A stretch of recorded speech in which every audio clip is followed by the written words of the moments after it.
buenos días, colegas. Bienvenidos y bienvenidas a esta sesión de capacitación del CAP, con la que damos inicio al proceso de elaboración de los reportajes grupales colaborativos. Esta experiencia de trabajar de manera conjunta en un reportaje no solamente es un espacio de mucho aprendizaje, sino también es una oportunidad muy valiosa para dialogar, intercambiar y reflexionar entre quienes participamos en los ciclos de actualización para periodistas CAP. Este proceso, que realizaremos entre los meses de junio a septiembre, va a ser guiado por Claudia Méndez Arriaza y José Luis Sanz, dos colegas de amplia trayectoria periodística. Ambos han guiado equipos de reporteros en distintos medios y el año pasado participaron por primera vez como editores del CAP en Guatemala. Estamos muy contentos que hayan aceptado volver a ser parte de los ciclos CAP. Y habrá tiempo de profundizar en los detalles de metodología y en la información general del proceso de elaboración de los reportajes. Pero queremos arrancar hoy con una sesión dedicada a reflexionar acerca de nuestro ejercicio periodístico en un momento como el que atraviesa Guatemala. Quiero agradecer a Claudia y a José Luis por su disponibilidad y por poner sus saberes y talentos para que esta experiencia colaborativa del CAP pueda llevarse adelante. Estoy segura además que, sumados al talentoso grupo de periodistas de este ciclo, los 4 reportajes que trabajaremos serán excelentes. Claudia, José Luis, muchísimas gracias, muy bienvenidos y adelante con esta sesión que hemos titulado Periodismo en tiempos de transición democrática. Gracias, Marielos, como siempre, de nuevo también por la invitación este año. Vamos a ver, lo que queremos, Claudia y yo, que hagamos en la próxima hora y media es reflexionar acerca de nuestras inercias y no dar respuestas cerradas, sino abrir una conversación que pensamos que debe darse de manera permanente en las redacciones o quienes trabajamos en equipos pequeños o incluso en solitario, tenemos en realidad que estar haciendo de manera constante. Os voy a pedir de entrada algo de paciencia si con esto de la presentación técnicamente tropiezo un poco, estoy tratando de hacer varias cosas en la misma pantalla, pero queremos empezar con 2 ideas. La primera es ¿por qué hablamos de periodismo en tiempos de transición democrática? Y es por una premisa, y es el periodismo nunca cuenta la misma realidad, ¿no? La realidad se transforma, lógicamente. La labor social, política, si le quieren llamar así, del periodismo puede ser esencialmente la misma, pero evidentemente el contexto cambia y como reivindicamos el periodismo como ejercicio intelectual, partimos de la idea de que es algo que tenemos que estar en constante revisión y que tenemos que estar en constante adaptación al momento y al contexto, ¿no? El periodismo es una suma de decisiones, es la decisión de qué es noticia, es la decisión de qué noticia es más importante, es la decisión de cuándo publicar, en qué formato publicar, para qué público o con qué tono escribir una historia. Las decisiones editoriales se toman por acción o por omisión, pero constantemente estamos tomando decisiones y esas decisiones evidentemente cambian o pueden ser distintas según el contexto. Tenemos que hacer periodismo del aquí y ahora y entender que si el contexto cambia no podemos cubrir el momento político de la misma manera en la que lo cubríamos. ¿No? Yo soy muy crítico con la manera en la que cubrimos economía. La economía es transversal a la vida, la economía es un elemento central como motor de las decisiones políticas y por su impacto en la vida de las personas. Yo creo que es perverso que normalmente efectivamente las secciones de economía se llamen negocios. Yo creo que es perverso que en las secciones de economía, que las noticias sobre pobreza no estén en economía, sino que estén en otras secciones. Yo creo que la lógica de secciones, incluso ahora que estamos en medios digitales, que ya no funcionamos por secciones, seguimos pensando en secciones. La inercia de los periódicos papel todavía está en nuestras redacciones. Vemos la cosa en secciones, en cajas. Y tratamos la pobreza, es algo que digo muchas veces y me parece trágico y creo que debería avergonzarnos. Tratamos la pobreza y la desigualdad como si fuera un fenómeno natural. Está normalmente en las mismas secciones de los desastres naturales, en las mismas secciones en las que cubrimos historias no económicas, como si la pobreza no fuera una realidad económica, como si la desigualdad no fuera una realidad económica. Yo creo que hay algo perverso ahí, efectivamente, en cuanto para quién se escribe, con qué intención se escribe y la desconexión de acciones y consecuencias, ¿no? Lo empresarial no tiene consecuencias en la pobreza. ¿Cómo? Lo empresarial no tiene consecuencias en lo laboral. ¿Cómo? Lo empresarial no tiene consecuencias en lo político. ¿Cómo? Pero bueno, después de todo este rayazo, yo sé que os hemos dejado con un montón de cosas rebotando en la cabeza. Volvemos a simplemente lo que os queríamos, lo que os queríamos decir, ¿no? Es decir, no vamos a deciros cómo lo tenéis que cubrir, si tenéis que ser más agresivos o menos agresivos, pero tenemos que hacernos la pregunta de exactamente cuál es el principal aporte que podemos hacer en cada momento. Esto servía para las etapas anteriores, políticas, sirve para la etapa política anterior. Y ojo, advierto, no estamos hablando de si hay que tratar mejor o peor a este gobierno. Al contrario, estamos hablando de cuál es la información, cuál es la manera de cubrir el momento político que nos permitirá hacer un aporte más sustantivo, más dinamizador de la realidad política y de la discusión política. Pero sobre todo eso, no podemos, si estamos hablando desde hace años de que nuestra democracia está en riesgo, no podemos cubrir la política, la realidad política desde la inercia. Tenemos que hacernos preguntas, tenemos que ver cómo, insisto, hacemos un aporte que sea sustantivo para que la ciudadanía, para que nuestros lectores y lectoras puedan comprender mejor lo que está sucediendo y puedan tomar las acciones que consideren más adecuadas. Y aquí, de nuevo, más preguntas que respuestas. ¿Cuál es la finalidad del objetivo de la cobertura política? ¿Descubrir los trapos sucios del gobierno los políticos? ¿Anticipar qué sucederá? Es decir, ¿lograrán o no lograrán la destitución de la fiscal? ¿Lograrán o no lograrán reducir la pobreza? O sea, anticipar, jugar al periodismo de proyección, de prospección, inclinar la balanza de quién gana o quién pierde en el juego político, en los cursos políticos. Consideramos que esa es nuestra función. Seamos honestos con nosotros mismos, no pido aquí que hagamos confesiones públicas, pero a veces no caemos en esa lógica, en la lógica de tratar de proteger o de inclinar una balanza. Si lo hacemos, ¿por qué? Somos transparentes en eso, lo hacemos por las razones correctas, lo hacemos en defensa de lo común o lo hacemos de nuevo por otras razones. Es nuestra función ayudar al público a conocer el nuevo gobierno. ¿Es nuestra función ayudar a que el gobierno haga un mejor gobierno? ¿O es nuestra función promover la reflexión acerca de la realidad del país? Probablemente no hay una respuesta única, ¿no? Pero son preguntas que tenemos que hacernos. Y en ese sentido, y voy rápido sobre esto, tenemos que entender que tenemos ciertos vicios, ¿no? Uno, solemos centrar la atención, cuando hacemos cobertura política, en los políticos, no en las políticas, no en sus acciones, ¿no? O entendemos sus acciones como las acciones normalmente, en este caso, por ejemplo, parece que el gran debate y la gran acción política es en relación a la fiscal general, ¿no? Pero estamos entendiendo, ¿se están construyendo bases o no para transformaciones en áreas de necesidad en el país, para que haya o no una transformación? ¿Hasta qué punto la realidad de crisis, la crisis política está secuestrando al gobierno y no están teniendo capacidad, o sí, de planificar a largo plazo? ¿Su planificación a largo plazo tiene sentido o no, teniendo en cuenta que hay una inestabilidad aparentemente extrema? ¿Qué esperamos de cada una de las áreas del gobierno? Que no todo es la presidencia.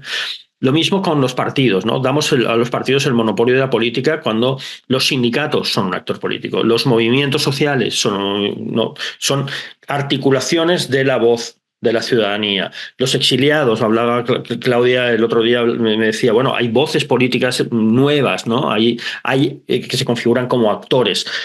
Hemos analizado el rol que juegan o no en el momento presente, ¿no? Es un rol positivo, es un rol negativo. Podemos hacer una lectura crítica del rol que están jugando los exiliados y las exiliadas en el momento político guatemalteco.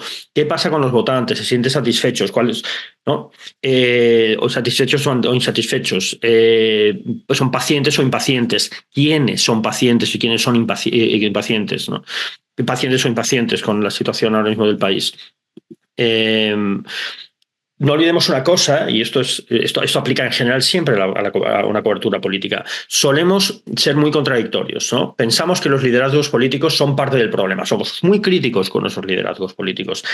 Entonces, es improbable que las respuestas a lo que sucede en el país estén solo en ellos. Tenemos que que abrir la mesa, ¿no? Que incorporar una conversación más compleja, exigir a los partidos y a los políticos que entren en una dinámica de conversación con otros actores. Pero entonces no solo nosotros ir a cubrir cuando se sientan con alguien, sino construir un ejercicio de contraposición, de debate en el que la política no es un espacio o una mesa en la que solo están los actores de los partidos políticos o de las instituciones, ¿no? Contrastar y generar ese diálogo.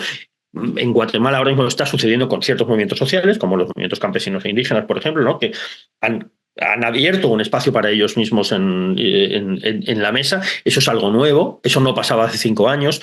¿Cómo nos planteamos la cobertura de esa nueva realidad, de una nueva conversación social que no pasaba, iba a decir, desde los acuerdos de paz, pero es que no sucedió? De hecho, en los acuerdos de paz no sucedió. Y ahora potencialmente puede estar sucediendo, ¿no? Es una nueva realidad política, una nueva realidad de actores políticos que no se limita a los partidos o a los representantes electos. Otro detalle: lo político no sucede solo en las instituciones y no sucede solo en la capital. Priorizamos siempre, nos pasa a todos y a todas, nos pasa acá, pasa en Estados Unidos, pasa en Europa, pasa en todos lados. Priorizamos lo urbano, ¿no? ¿Cuándo salimos de las capitales? ¿Y por qué salimos de las capitales? ¿Salimos solo a cubrir crisis? ¿Salimos y volvemos a buscar una historia curiosa, una historia que humanice? ¿O estamos entendiendo los territorios como espacio político, como espacio donde se gesta la política, ¿no? De nuevo, ¿cómo logramos eso? Todo eso podréis decirme, bueno, en nuestra redacción no tenemos recursos, es que mi editor no me deja. De acuerdo, pero pensemos. Y además, ustedes son nuestra sala de redacción. Con Claudia, conmigo, vamos a trabajar durante los próximos meses temas. Creo que tanto Claudia como yo vamos a pediros que cuando nos propongáis los temas que vamos a trabajar en los próximos meses, tengáis una mirada mucho más amplia y menos rutinaria. Precisamente por eso planteamos estas ideas, ¿no? Las encuestas suelen considerarse como principal herramienta de lectura de la realidad y de la ciudadanía, y no son la única. La popularidad se ha convertido en, parece, el principal ranking de éxito político, y evidentemente la popularidad, decíamos, ¿qué define un buen político? Ser popular. ¿Qué define un buen político? Eso tenemos que preguntárnoslo y aplicarlo a nuestra definición de temas, a nuestra manera de reportear. Esto es algo que a mí me interesa mucho, a partir de la experiencia en El Salvador, sobre todo. Sabéis que yo he trabajado sobre todo en El Salvador, aunque he hecho algo de trabajo también en Guatemala, pero ¿tiene sentido que el periodismo solo se dedique a fiscalizar? Evidentemente nadie está negando que la fiscalización es una de las grandes funciones del periodismo. Eso es un hecho. Y ahí estamos todos y todas de acuerdo, creo. Pero solo fiscalizar y fiscalizar ¿cómo? O sea, ¿solo alguien puro puede gobernar? Spoiler, no hay gobierno perfecto. Ni este, ni el anterior, ni el que venga. Ninguno. Si solo fiscalizamos, ¿qué impacto tenemos en el debate político, ¿no? Es lo que yo llamo, digamos, el periodismo del tiro al pato, ¿no? O sea, estamos ahí como constantemente tumbando. Hay que fiscalizar, pero la fiscalización como herramienta también, no solo de vigilancia. Terminamos a veces sustituyendo a la Fiscalía, sustituyendo a la Corte de Cuentas, sustituyendo a organismos que deberían estar fiscalizando la acción pública, y eso pues, tenemos que seguir haciéndolo, pero ojo, porque si solo hacemos eso, transmitimos una idea punitiva de la política y transmitimos una idea de insatisfacción permanente de la política. La cobertura política tiene que hablar de política, no solo de corrupción. O sea, no podemos sustituir el periodismo político por el periodismo sobre corrupción, porque entonces estamos limitando el espacio de lo político a la transparencia, la gestión, la eficiencia en el uso de recursos. Y la política incluye muchas otras cosas. El periodismo político tiene que ser más amplio, ¿no? Hay casos que no vamos a detenernos ahora por tiempo, pero el New York Times y su polémica cobertura de los correos electrónicos de Hillary Clinton en la campaña de 2016 ha llevado a reflexiones larguísimas y complejísimas acerca de si se trató de manera justa a Hillary Clinton y hasta qué punto eso tuvo impacto en el hecho de que Donald Trump ganara la elección en 2016. ¿No? Y en ese sentido, si el estándar al que se sometió a Hillary Clinton fue más elevado que el estándar al que se sometió a otros actores. ¿Es justo y es lícito fiscalizar sus correos? Sin duda. El baremo con el que se hizo, la importancia que se le dio, la preponderancia en portadas, el espacio que se le dio, ¿era justo o no? Muchos periodistas, incluso editores o la public editor, defensora del lector, Margaret Sullivan del New York Times, ha hecho muchísima reflexión acerca de hasta qué punto la cobertura del New York Times en realidad no fue balanceada y tuvo un impacto no deseado en un periódico que de hecho quería que ganara Hillary Clinton, pero terminó haciendo una cobertura excesiva, ¿no? Un poco como de perro de presa con un tema que finalmente terminó en que no se había cometido ninguna ilegalidad. Lo mismo me parece que en el caso del Faro nos ha pasado a lo largo de los años, es un tema muy, muy largo y muy complejo, con buena parte de nuestra cobertura de corrupción sobre los gobiernos de Arena y el FMLN o sus negociaciones secretas con las pandillas. Ahora hay gente en la cárcel, ¿no?, por esas negociaciones, al mismo tiempo que el gobierno actual utiliza esos hechos revelados y ciertos para castigar a políticos del pasado, pero encubre sus propias acciones, ¿no? Es decir, cómo nosotros, en realidad, hasta qué punto, y es una pregunta abierta, contribuimos a generar una sensación de antipolítica, de cansancio, de hartazgo con la política tradicional y ayudamos a la llegada de un político autoritario, ¿no? Hasta qué punto, queriendo hacer periodismo político, hicimos o no en algunas ocasiones periodismo antipolítico. Y un último punto: entendemos la política como una batalla constante y la narramos con un ejercicio polarizado de suma cero, en el que parece que solo puede ganar uno.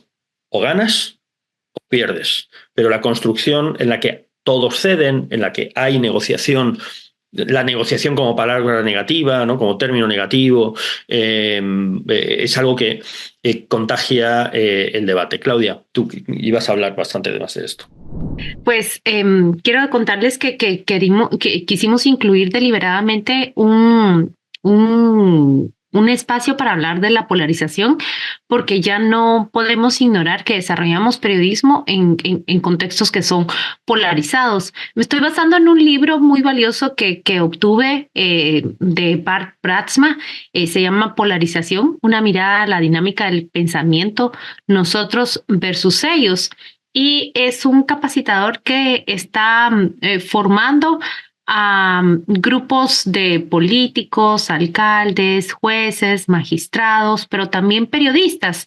Y yo quisiera arrancar preguntando a ustedes, ya que pueden participar por el chat, una línea, que vinieran a entregarme una línea en el chat de qué consideran polarización y si polarización para ustedes es exactamente lo mismo que conflicto. Quisiera revisar ahí sus respuestas para, a partir de ellas, desarrollar la diferenciación que encuentro y que es muy óptima. Así que abierto el chat, abierto el piso para que ustedes lo comenten y que entonces empecemos a reflexionar sobre ello.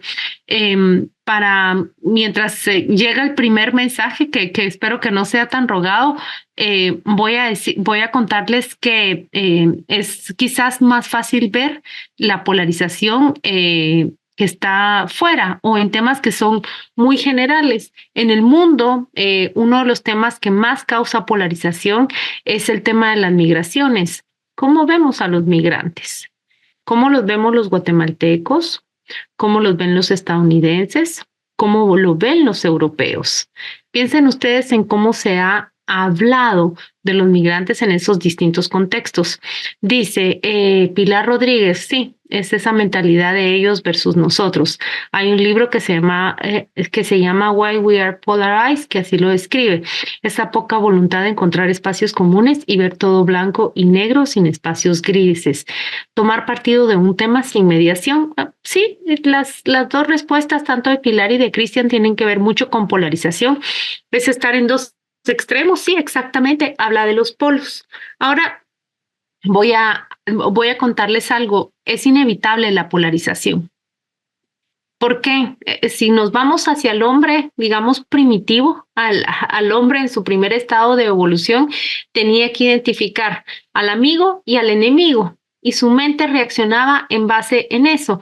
Son pensamientos, si se dan cuenta, digamos, de dos polos, hay un amigo, hay un enemigo, y en función de eso yo voy a reaccionar.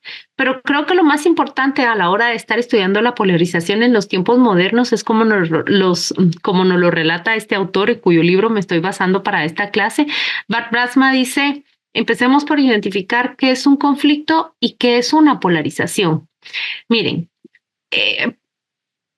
aquí viene, polarización y conflicto no son lo mismo. No hay propietarios en la polarización.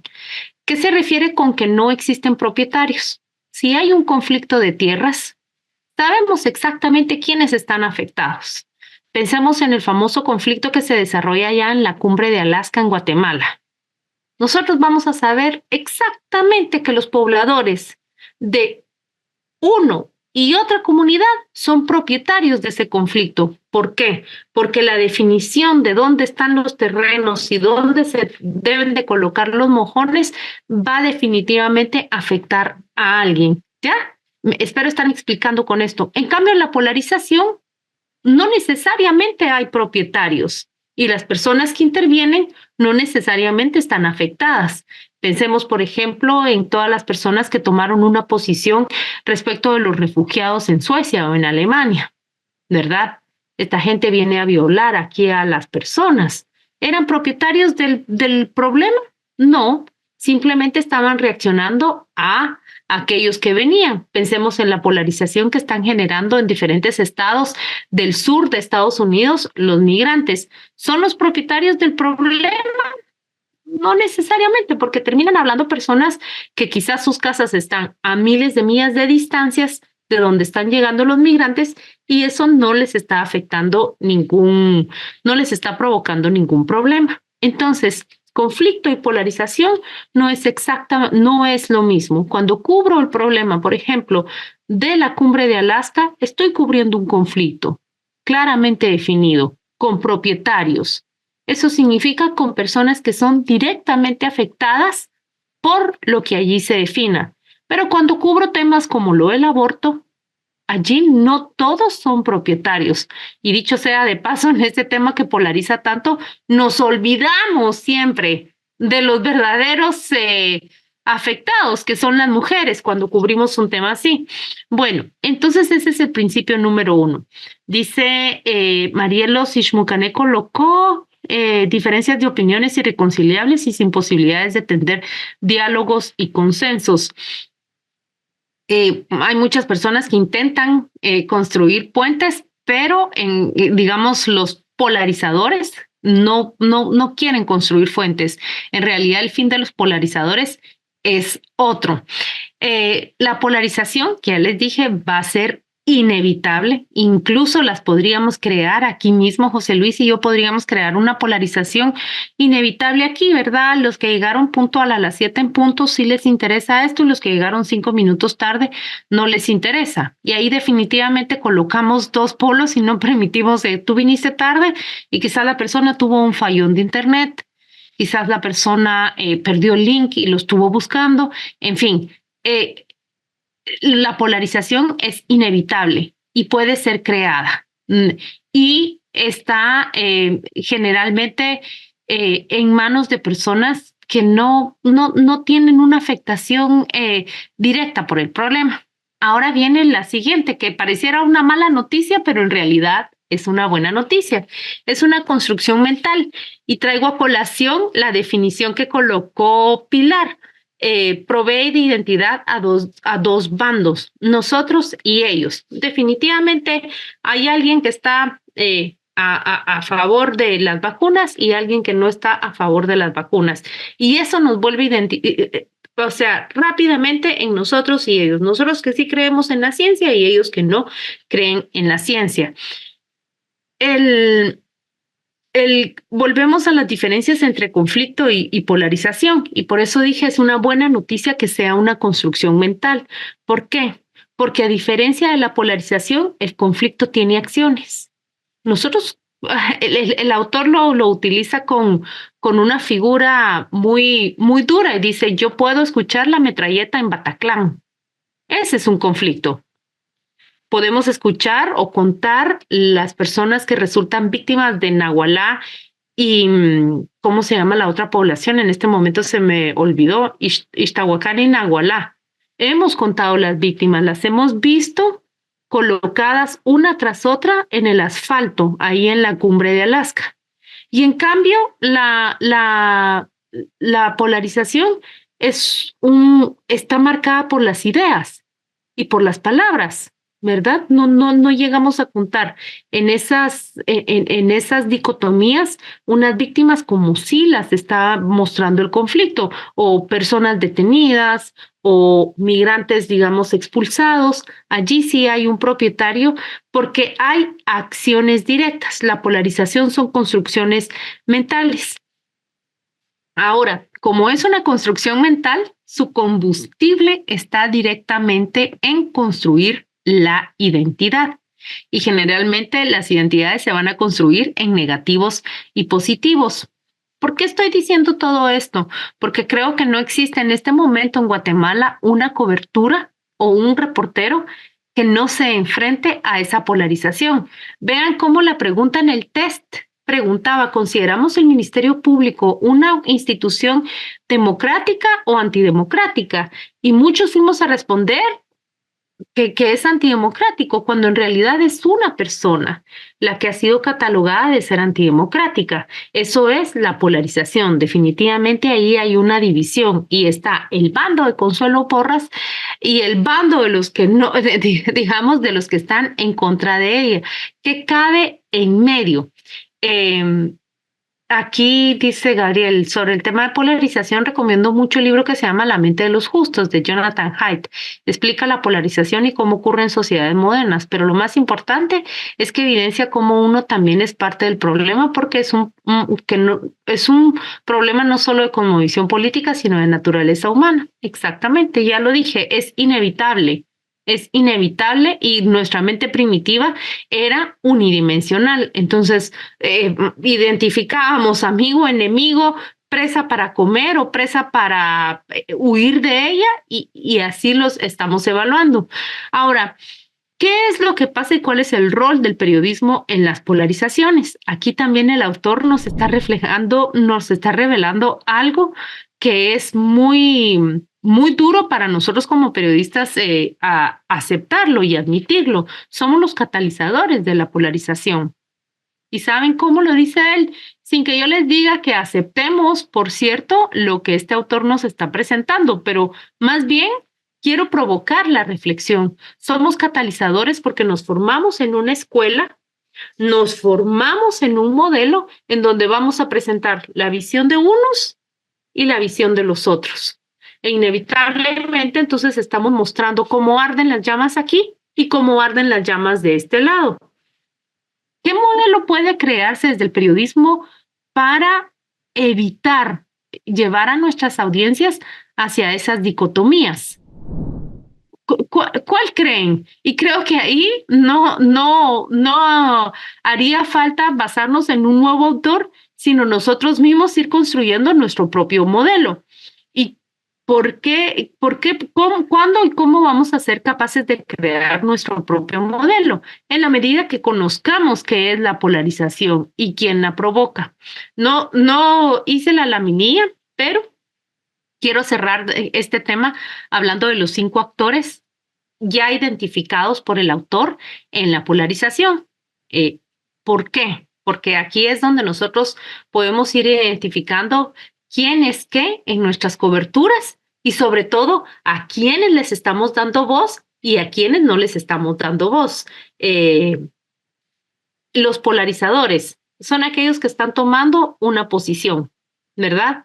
Que está diciendo yo estoy a favor del aborto, yo estoy en contra del aborto, ¿verdad? Toman posiciones definitivas, toman posiciones que son irrenunciables. El polarizador no renuncia a su posición. Ojo con esto, el polarizador nunca va a renunciar a su posición. ¿Tiene ventaja o no tiene ventaja tomar una posición? Sí, para los polarizadores tiene mucha ventaja. De inmediato les genera un estatus y uno sabe qué piensan, en qué creen y cuáles son las ideas que promueven. En este momento, si yo quiero entrevistar a alguien de ideas extremas, pues yo simplemente levanto el teléfono, llamo a la Liga Pro Patria y empiezo a entrevistar a alguno de sus integrantes. Y ahí me topo con las ideas pues más extremas que yo pueda encontrar. ¿Por qué? Porque ya tienen un estatus ganados. En este momento, si yo quiero tomar una declaración digamos, progresista, yo de inmediato tomo el teléfono, llamo a alguna organización. En este momento, pues no puedo decir cuál se me viene a la mente para encontrar sus posiciones porque ya tienen un estatus ganados. Tal vez ustedes me ayudarían a quién llamaríamos. Pero ahí están los polarizadores. En segundo grado vienen los seguidores. ¿Y quiénes son los seguidores? Son aquellos que en una mesa, que en un micrófono o que en un foro van a tomar una posición siguiendo a aquel que ya expresó su opinión. Estos sí pueden cambiar de opinión, fíjense ustedes, porque estos están analizando todo y también ganan estatus para hacerlo, pero no están del todo comprometidos como el polarizador a mantener una posición. Generalmente cuando cambian posiciones se les considera traidores dentro de los polos que ellos dejaron, pero son los menos. Viene el grupo más grande y ese es el grupo en el que nosotros tenemos que pensar constantemente y es el grupo de los silenciosos. Los silenciosos hay de todos, desde mi tía que no le gustan los problemas hasta mi hermana que es completamente indiferente a qué está pasando y me dice, ¿y por qué discuten por eso? También están aquellos por cuyas profesiones no pueden tomar una posición. Y aquí les quiero citar, todos conoceremos a los jueces, conoceremos a los policías o a los alcaldes que dicen, no, mire, en ese tema sí yo prefiero no hablar porque la verdad es que no, mi trabajo no me lo permite. O aquellos primos o amigos que trabajan en empresas que dicen, nosotros no comentamos política ni nada porque no es conveniente para nosotros. Esos, los seguidores, son el gran objetivo de los grandes polarizadores. Cuando nosotros creemos que los polarizadores lo que buscan es sentar su idea, sí, ese es un objetivo secundario, pero en realidad lo que tienen en la mente es ir a ese bolsón de silenciosos para convencerlos y ganar adeptos de sus causas. Hay dos últimos actores y tienen que ver con los constructores de puentes, aquellos que creen, digamos, que pueden reconciliar una y la otra posición. No siempre es posible, pero van a ir ahí a fungir un rol dentro de las polarizaciones. Y luego están los chivos expiatorios, que lejos de tener una ventaja por ganar un posicionamiento, en realidad la pierden. Creo que cuando se habla de derechas o izquierdas, ¿es un tema polarizado o puede ser un conflicto político?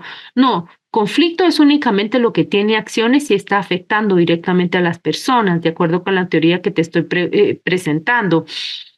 Las ideologías, como son set de ideas y de convicciones, suelen ser la base para tomar posiciones en un tema que está polarizado.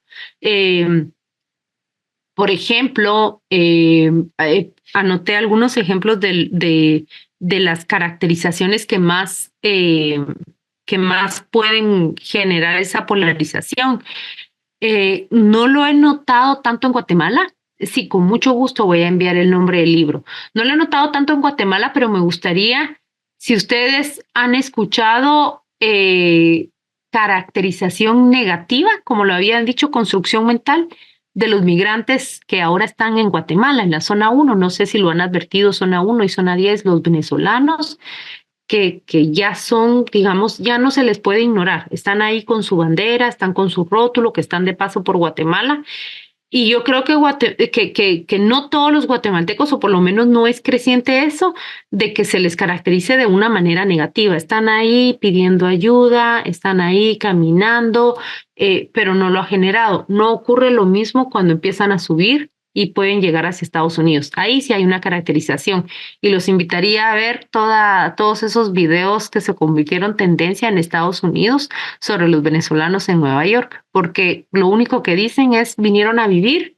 del welfare a Estados Unidos. Esa fue la caracterización que le hicieron al migrante venezolano.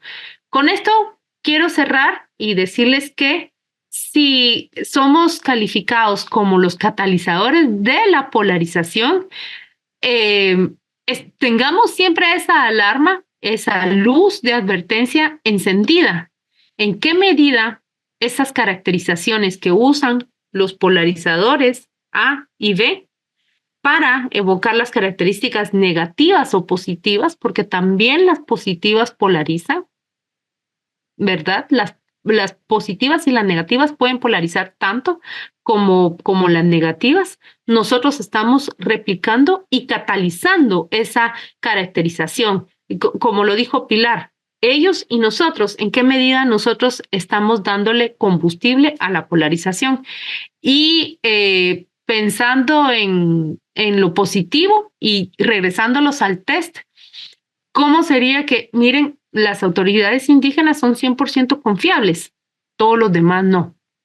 Ya ven cómo generaríamos nosotros ahí una dinámica en donde sí, todo lo que ellos digan, mira, es confiable y todo lo que ellos digan no es confiable. Ahí basados en una caracterización, nosotros nuevamente estamos dividiendo en unos y los otros.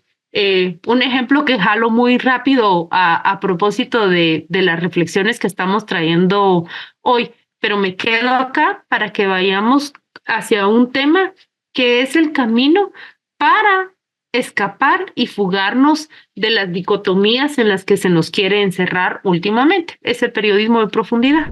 Y efectivamente, parte del problema en muchas de nuestras coberturas es que repetimos la caricaturización de actores y simplificamos el mapa social y político al extremo. Por eso, como decía Claudia, frente a esta realidad, ¿no? Frente a la velocidad, además, con la que todo sucede, frente a las rutinas en las que descansa nuestra mirada, frente a esas coberturas, esas líneas de cobertura que a veces son repetitivas, etcétera, lo que reivindicamos y lo que os vamos a pedir en este trabajo de los próximos meses es que repensemos cómo contar nuestras historias y cuál es el aporte que queremos hacer desde una idea de periodismo de profundidad, que se basa, lógicamente, en comprender, que parece obvio, pero a menudo no lo hacemos. Comprender y ayudar a comprender, ¿no? Ir más allá de cómo se comprenden ahora mismo las cosas. En ese sentido, por ejemplo, hay vicios, ¿no? Y hay cosas que tenemos que preguntarnos. ¿Para qué sirve o para qué no sirve la acumulación de casos que denuncian un mismo problema? Evidentemente, el hecho de que se acumulen publicaciones sobre, por ejemplo, hablábamos, ¿no? Corrupción originada o con la complicidad del ministerio o de funcionarios del Ministerio de Comunicaciones. Caso. Sirve, evidentemente, para que se realce que hay un problema institucional o estructural en ese lugar, en esos procesos.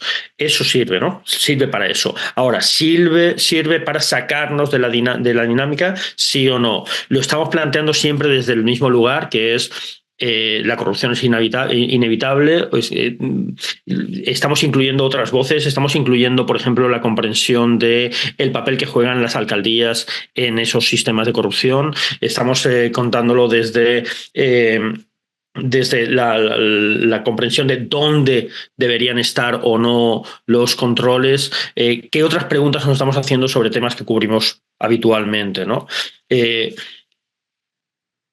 Lo estamos contando como si la corrupción sucediera por generación espontánea o, por ejemplo, a mí, en este caso, por ejemplo, siempre me ha parecido importantísimo, o estamos profundizando en tratar de explicar cómo se ha generado, se ha normalizado una práctica, ¿no? Y cómo se transmiten las estructuras de corrupción de un gobierno a otro, ¿no? Porque no aparecen constantemente y no son inevitables. Hay momentos en los que sucede esa traslación de las estructuras de corrupción. Hay momentos en los que un funcionario o funcionaria llega y decide sumarse o no sumarse a esa realidad. Hay realidades en las que un funcionario llega y trata y logra o no logra de alterar las dinámicas. Es algo que puede estar sucediendo ahora. Por ejemplo, si partimos de un prejuicio positivo, por ejemplo, pensemos que la administración actual esté, como dice, tratando de combatir la corrupción.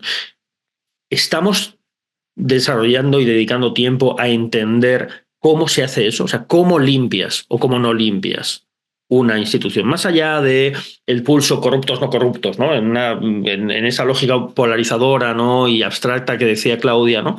En la que son como cuasi personas, son conceptos. No. ¿Cómo es la lucha contra la corrupción en las oficinas? ¿Cómo es la lucha contra la corrupción al nivel básico o medio de una institución como el Ministerio de Comunicaciones? Es decir, hay capas que podemos ir desarrollando para salir de las narrativas abstractas, de las narrativas enormes, intangibles, que hacen que nos sintamos todos impotentes, ¿no? Y que además simplifican los protagonistas. Esto no es la cuestión de un ministro o una ministra frente a un concepto, que es el pacto de corruptos, ¿no? ¿Quiénes son los pactos de corruptos? ¿Qué empresario o empresaria? ¿Qué etapa de qué empresa o qué actores hay dentro de esa empresa, ¿no? Las diferentes generaciones en una empresa tienen la misma lógica. ¿Cómo se adquiere la lógica de herencia de participación en un sistema corrupto, ¿no? Hay actores que por definición tendemos a no comprender, tendemos a no conocer, tendemos a no explicar. Por ejemplo, los sectores privados. Los sectores privados están muy poco explicados, ¿no? ¿Cómo se construye la lógica de alguien que es cómplice o tolera la corrupción en su entorno? No.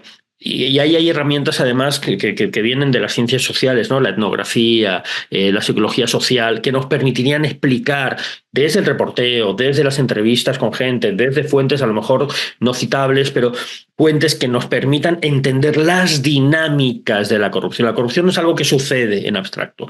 ¿Cuáles son las dinámicas concretas de la corrupción? Podemos desgranarla, podemos evidenciarla, podemos ver dónde se perpetúa. Hay capas en las que incluso los que hacemos periodismo sobre corrupción desde hace muchos años no terminamos de entrar, ¿no? Y tenemos como rutinas a la hora de cubrirlo.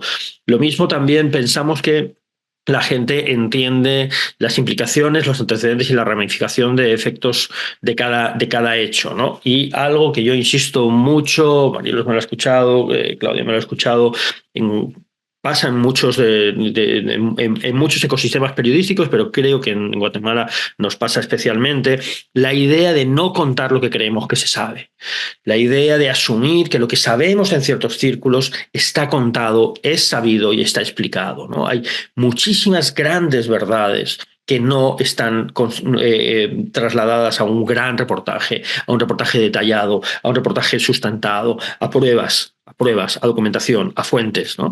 Creemos que esto es así. Y entonces, como nuestros lectores asumen que eso es cierto, nos exigen poco detalle a la hora de contarlo. Hurguemos, vayamos a la profundidad, vayamos a los matices. Eso es lo que puede permitir una comprensión en la que nos sintamos más poderosos, ¿no? En la que, de nuevo, los fenómenos no son abstractos, los actores no son abstractos. Y una cosa más que me parece que es importante en ese contexto en el que estamos, que es la perspectiva. Es decir, es un reto simple pero enorme. La perspectiva. ¿En qué sentido? No todos los políticos son iguales, ni en ese gobierno ni en los anteriores. No todos los hechos de corrupción, si seguimos hablando de corrupción, o los errores políticos tienen la misma gravedad, porque no tienen las mismas implicaciones. No todos los momentos políticos demandan la misma jerarquía, ¿no? Entonces, eso, insisto, no lo planteo desde una lógica de que ahora tengamos que ser más tolerantes, menos tolerantes con un actor o con otro, sino porque en un contexto distinto tenemos que plantearnos cuál es el baremo que vamos a aplicar, qué es más importante ahora y a qué vamos a dedicar nuestro tiempo ahora. O, por ejemplo, estamos dispuestos a admitir que actores asociados con corrupción en un pasado ahora se rediman y tengan una actuación distinta? ¿Vamos a valorar sus actuaciones o vamos a etiquetarlos como actor corrupto y entonces los vamos a tratar siempre narrativamente de la misma forma? ¿Hay oportunidad para el cambio o no en los actores? ¿Por qué cambian los actores incluso, ¿no? Es decir, ¿por qué cambian? ¿Cuáles son las lógicas de cambio en una institución como la Corte de Constitucionalidad o el Congreso? ¿Qué opera ahí? Y de nuevo, ahí vuelvo, tendemos a asumir que eso se explica coloquialmente, se explica desde la opinión, se explica desde la tertulia. No, documentarlo periodísticamente, entrevistando a políticos que están cambiando o no, o que están valorando de qué lado colocarse. Eso es tener fuentes y contar una historia en la que entrevistamos a 10, 15, 20 congresistas que están dudando. Eso es un periodismo de profundidad que permite retratar la complejidad del momento político, que no es el anterior, que no es el que vendrá, que es este en el que estamos viviendo, ¿no? Y poder decidir, insisto, desde la jerarquía, qué historia es más importante ahora, qué historia es distinta ahora a la que contamos hace un año o 2 años en un escenario político distinto. Ejemplos, pongo solo algunos ejemplos y con esto podemos parar. Decíamos, ¿qué es noticias que todos conocemos? La fiscal general anuncia que no va a renunciar y logra cierto apoyo de la Corte de Constitucionalidad, o el gobierno de Bernardo Arévalo tiene un problema de comunicación, la oposición critica al presidente por el voto a favor del Estado palestino y la nueva crisis comercial con China, Semilla no logra los votos para su propuesta de reforma de la ley del MP. Esos son hechos. Ahora, profundidad. Hay muchísimas preguntas que nos podemos hacer sobre esto y que darían pie a otros reportajes más suculentos, con más matiz, con más fondo, además con más poder narrativo y de conversación. ¿Quiénes sostienen realmente políticamente a la fiscal general? ¿Quiénes? No la abstracción de empresarios, o actores políticos. No, ¿quiénes? ¿Quiénes? Pero ojo, ¿quiénes? Desde el periodismo. ¿Cómo podemos lograr evidencia, prueba, fuentes que nos digan quiénes y cómo se opera, cómo se concreta ese apoyo? En reuniones, en llamadas, en pagos, en qué? Aceptemos que hay cosas que no sabemos y que la gente tiene derecho a saber, ¿no? Profundicemos. El gobierno de Arévalo tiene un problema de comunicación, es evidente. Ahora, es un problema de cuadros, de personas, es un problema de falta de mensaje, de que no tienen claridad, es un problema de estrategia, es un problema de personalidad del presidente. ¿Por qué no logran solucionarlo después de X meses? ¿En qué sectores de la sociedad está teniendo un impacto más allá de los periodistas, ¿no? Y lo que nos afecta a nosotros? A la ciudadanía, ¿cómo le afecta que haya un problema de comunicación? A la operación política, ¿cómo le afecta que haya un problema de comunicación, ¿no? Capas. En el tema de la política exterior, ¿cuál es realmente la estrategia diplomática del nuevo gobierno, ¿no?